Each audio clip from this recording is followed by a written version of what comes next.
오늘은 7월 6일 화요일입니다. 모쪼록 오늘 하루도 주님과 함께 동행하는 복된 한 날 되시기를 바랍니다. 다 함께 묵상기도 드리시겠습니다. 좋으신 주님 감사합니다. 늘 주의 말씀에 순종하며 살아가는 저희들 되게 해 주십시오. 주님으로 인해 마음 가운데 평안이 일어나는 우리들 되게 해 주십시오.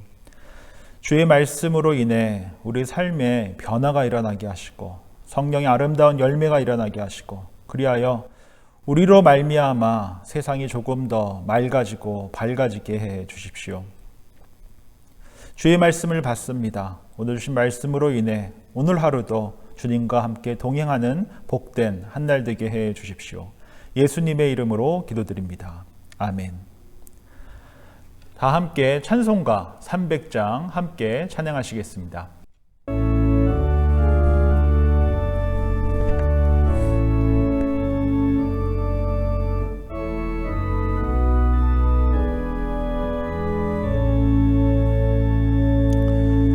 내 맘이 낙심되며 근심에 눌릴 때 주께서 내게 오사 위로해 주시네. 가는 길 캄캄하고 괴로움 많으나 주께서 함께하며 내 짐을 지시네. 그 은혜가 내게 족하네. 그 은혜가 족하네. 이 괴로운 세상 지날 때 그 은혜가 족하네. 희망이 사라지고 친구 날 버릴 때 주 내게 속삭이며 새 희망 주시네. 싸움이 맹렬하여 두려워 떨 때에 승리의 왕이 되신 주 음성 들리네. 그 은혜가 내게 족하네. 그 은혜가 족하네. 이 괴로운 세상 지날 때 그 은혜가 족하네. 번민이 가득 차고 눈물이 흐를 때 주 나의 곁에 오사 위로해 주시네. 환난이 닥쳐와서 어려움 당할 때 주님의 능력이 범 원수를 이기네. 그 은혜가 내게 족하네. 그 은혜가 족하네. 이 괴로운 세상 지날 때 그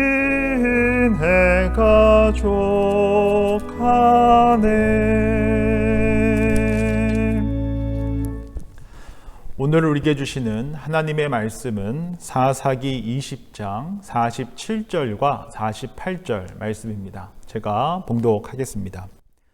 베냐민 사람 600명이 돌이켜 광야로 도망하여 림몬 바위에 이르러 거기에서 넉 달 동안을 지냈더라. 이스라엘 사람이 베냐민 자손에게로 돌아와서 온 성읍과 가축과 만나는 자를 다 칼날로 치고 닥치는 성읍은 모두 다 불살랐더라. 아멘. 오늘은 사사기 20장 후반부에 나오는 이스라엘과 베냐민의 세 차례에 걸친 전투에 대해서 함께 살펴보고자 합니다.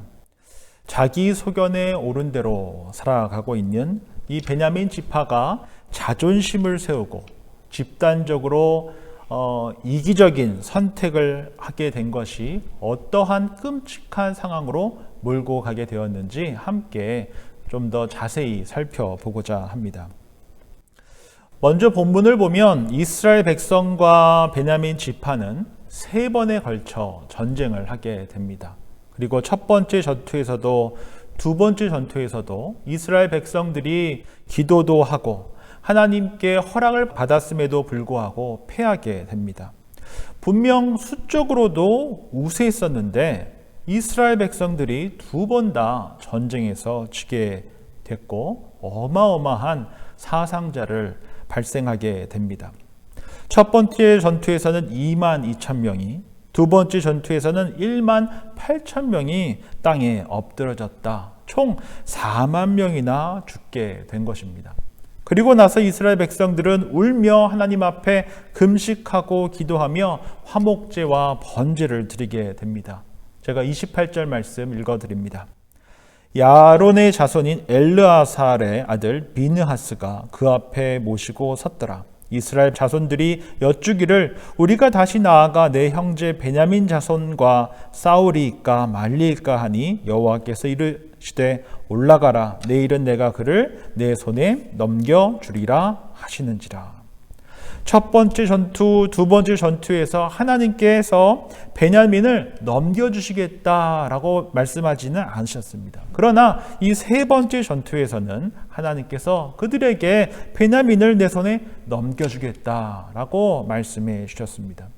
결국 이 세 번째 전투에서 베냐민 사람 2만 5천 명이나 죽게 되고 600명만 남게 됩니다. 이스라엘 지파 중 하나였던 이 베냐민 지파가 거의 진멸 위기에 놓이게 된 것입니다. 이번에도 이긴다라며 자신만만했던 베냐민 지파가 이스라엘 사람들이 전략적으로 기브아 주변의 군인들을 숨겨두고 베냐민 사람들을 성으로부터 멀리 떨어져 나오도록 유인했다가 숨어 있었던 이스라엘 군인들의 협공으로 베냐민 지파를 완파했던 것입니다. 세 번의 전쟁으로 베냐민 사람들은 이스라엘 사람들 4만 명이나 죽였고 이스라엘 사람들은 베냐민 지파 사람들을 2만 5천 명이나 죽이고 600명만 살아남아 도망치게 되었고 이후 이스라엘 사람들은 베냐민 자손 성읍가에 쫓아가 여자나 아이들이나 짐승들까지 모두 다 쳐 죽이게 됩니다. 하나님께서 진멸하라라고 했던 가나안 족속들은 진멸하지 않거나 못했고 12지파 중 하나였던 베냐민 지파는 이제 진멸할지도 모르는 끔찍한 위기에 봉착하게 된 것입니다. 이처럼 자기 소견에 오른 대로 살아가는 사람들은 복수의 눈이 멀어 스스로 자멸하고 있다라는 것을 깨닫지 못하고 자신들의 형제들을 진멸하고 있는 것을 볼 수 있습니다. 오늘 함께 살펴본 이스라엘과 베냐민 지파의 이 세 번에 걸친 전투를 통해 우리가 적용할 점이 있다면 바로 자기 소견에 오른 대로 살아가는 베냐민 지파 사람들은 자신의 자존심을 세우고자 복수의 눈이 멀어 스스로 기브와 동성의 깡패들과 하나가 되기를 자처했다라는 것입니다. 결국 이로 말미암아 베냐민 지파가 12지파 가운데 하나였음에도 불구하고 사라질지도 모르는 위기에 봉착해 버린 것입니다. 즉 그들은 죄를 죄로 인정하지 않고 자신들의 감정에 따라 이를 크게 벌려 전쟁까지 하면서 죄를 방조하며 동조하는 사람들이 되어버렸다라는 것입니다. 자기 소견에 옳은 대로 살아가는 사람들은 죄를 죄로 인정하지 않고 죄를 짓는 사람들을 방조하고 동조하는 결정을 한다라는 것입니다. 로마서 1장 32절입니다. 그들이 이 같은 일을 행하는 자는 사형에 해당한다고 하나님께서 정하심을 알고도 자기들만 행할 뿐 아니라 또한 그런 일을 행하는 자들을 옳다 하느니라. 그러므로 죄를 죄로 인정하지 않는 것도 문제지만 죄를 짓는 사람들을 방조하고 동조하는 것 또한 큰 죄다라는 사실입니다. 이런 맥락에서 봤을 때 지금 이 베냐민 지파는 기브아의 동성애 깡패들을 처벌해야 했습니다. 그러나 그들은 처벌은커녕 자신들의 자존심을 지키고자 전쟁을 선포했습니다. 이는 기브아의 동성애 깡패들의 폐륜적인 행동을 방조했고 동조한 것입니다. 그들의 악행을 눈감아 준 것입니다. 그 결과 3번의 전쟁을 통해 이스라엘 백성들 4만 명이 죽게 되었고 베냐민 지파는 동족간의 전쟁으로 이제 사라져 버릴지도 모르는 위기에 당면하게 된 것입니다. 이처럼 자기 소견에 옳은 대로 살아가다 보면 이를 집단 이기주의라고 합니다. 이 집단 이기주의에 빠져 흔히 말하는 대로 진영 논리에 빠지게 된다라는 것입니다. 지연으로, 학연으로, 혈연으로 연결된 집단 안에서 서로 옹호하기 위해 법도 무시하고 진리도 무시하고 자신과 자신이 속한 무리들의 이익을 위해 수단과 방법을 가리지 않고 사회에 어떤 영향을 미칠지에 대해서 생각지도 않고 공공의 이익도 무시한 채 집단 이기주의에 빠져 엄청난 해악을 가져다 주게 된다라는 것입니다. 자신이 속한 조직 또는 공동체를 지키겠다라는 명목하에 일어날 수 있는 이런 집단 이기주의를 우리는 반드시 깨어 기도하며 살필 수 있어야 합니다. 그렇지 않으면 어떤 공동체라도 법과 질서를 수호할 수 없습니다. 민중의 적이라는 희곡에 보면 노르웨이 한 시골 의사인 스토크만 박사가 온천수가 오염됐다는 사실을 발견하고 온천 개발 계획을 수정할 것을 주장했습니다. 그런데 그의 형이 시장이었습니다. 그래서 주민들의 이익을 해친다고 이를 은폐하려고 했던 것입니다. 결국 동생이 계속적으로 이를 주장하자 언론기관을 통해서 오염 사실을 공개하겠다라고 하자 타락한 언론인들과 개발 이익을 챙기려고 했던 마을 유지들 또 권력을 지켜야 했던 정치인들이 스토크만을 민중의 적으로 몰아 마을에서 내쫓아 버리게 됩니다. 그리고 스토크만은 다음과 같은 말을 했습니다. 우리의 진리와 자유를 해치는 가장 위험한 적은 바로 다수의 민중입니다. 라고 하면서 그들과 맞서 싸울 것을 다짐하며 마치게 됩니다.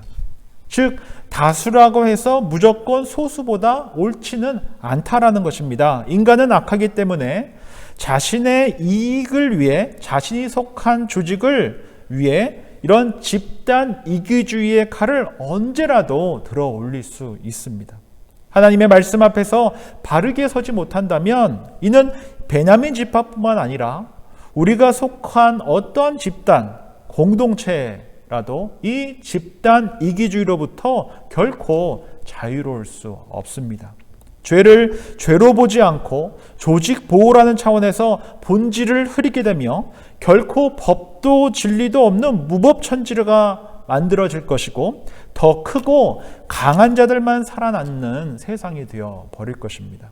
모쪼록 오늘 주신 말씀 기억하면서 이 베냐민 지파가 집단 이기주의로 말미암아 자기 지파의 자존심을 지키고 자기 지파를 지키겠노라는 차원에서 기드온 동성애 깡패들을 감싸함으로 죄를 죄로 정죄하지 않고 이스라엘과 베냐민의 큰 전쟁이 발생하게 되었습니다. 결국 베냐민 지파가 사라져버릴지도 모르는 위기에 처했다라는 사실을 기억하면서 우리도 죄인 줄 알면서도 동조하고 또 방조하는 것이 있는가 살필 수 있어야 합니다.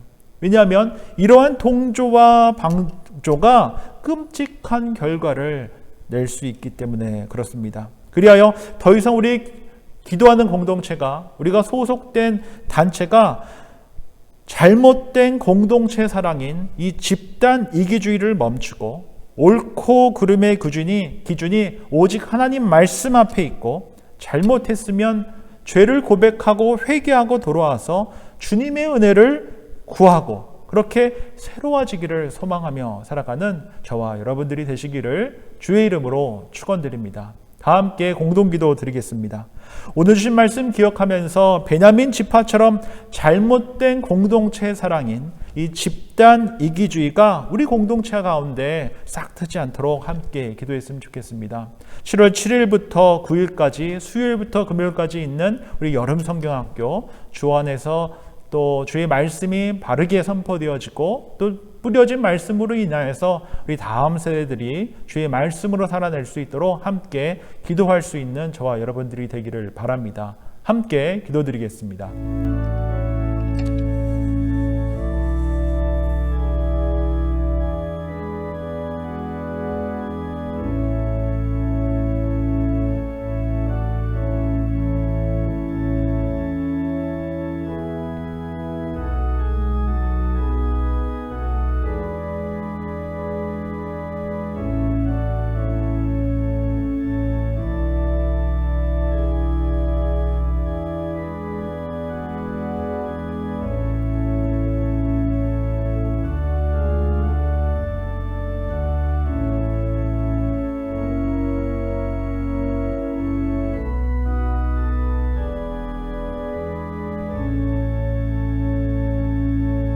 좋으신 주님 감사합니다. 오늘 주신 말씀 기억하면서 베냐민 지파처럼 잘못된 공동체의 사랑인 집단 이기주의가 우리 교회 가운데, 우리 사회 가운데 싹 트지 않도록 인도하여 주십시오.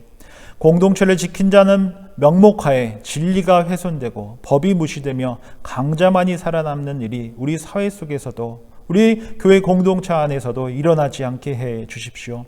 주의 말씀이 기준이 되게 해 주십시오. 진리의 말씀이 훼손되지 않게 해 주십시오. 인간의 집단 이기주의의 도구가 되지 않게 해 주십시오. 그리하여 진리의 말씀이 우리 삶 속에서 기준이 되게 해 주십시오.